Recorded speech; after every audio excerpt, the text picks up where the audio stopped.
Deixa eu continuar um pouco mais. Paulo, depois de exortar os irmãos a orarem, vigiarem, nessa vigilância, Paulo diz assim: lembrem de mim. Só que essa lembrança em relação a Paulo tem um propósito. Olha o texto que diz: suplicai ao mesmo tempo também por nós. Nós quem? Se você não sabe, lá em Colossenses capítulo 1, verso 1, Paulo e Timóteo. Provavelmente Paulo está preso, Timóteo está acompanhando ele, não sei se preso também, mas pelo menos está próximo. Está escrevendo essa carta juntamente com ele. E Paulo então diz: ore por nós. Paulo não está pedindo oração por ele como apóstolo. Paulo está pedindo oração por ele e por Timóteo, que estão pregando o evangelho. E esse pedido de oração de Paulo diz: ore também por nós, para que Deus nos abra a porta à palavra, a fim de falarmos do mistério de Cristo. Esse pedido, ele precisa de um contexto para que você entenda por que ele é importante. Paulo está preso, talvez já há algum tempo. E se você não sabe um pouco da história de Paulo, você vai perceber que ele foi várias vezes preso. Foi chicoteado, foi difamado.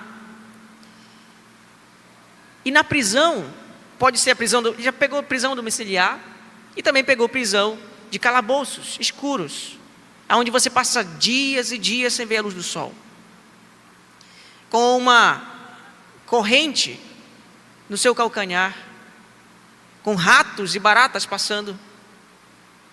Mas o que ele pede é: não orem para que eu seja liberto da cadeia. Orem para que as portas do evangelho se abram. Olha como isso é interessante. Talvez se eu fosse Paulo, eu poderia dizer assim: irmãos, orem por mim. Orem para que as coisas melhorem para mim. Orem para que eu seja próspero. Ore para que eu possa ser abençoado por Deus. Mas esse pedido de Paulo descreve um desejo de todo pastor.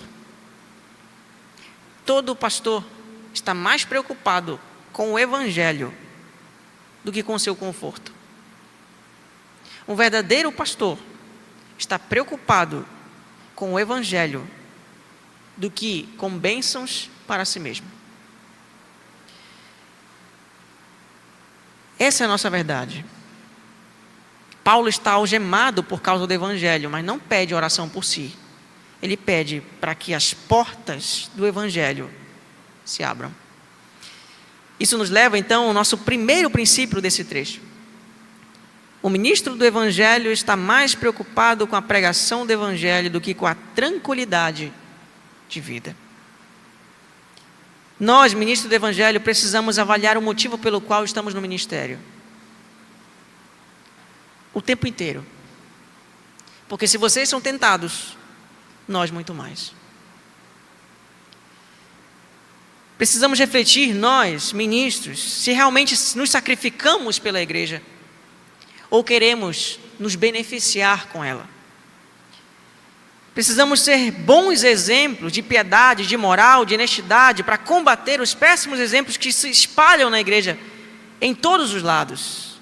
Em todas as igrejas do Brasil, você encontra notícias que mostram pastores que não honram o nome de Cristo, que são gananciosos, que fundam igrejas porque querem ser ricos. E muitos deles conseguem.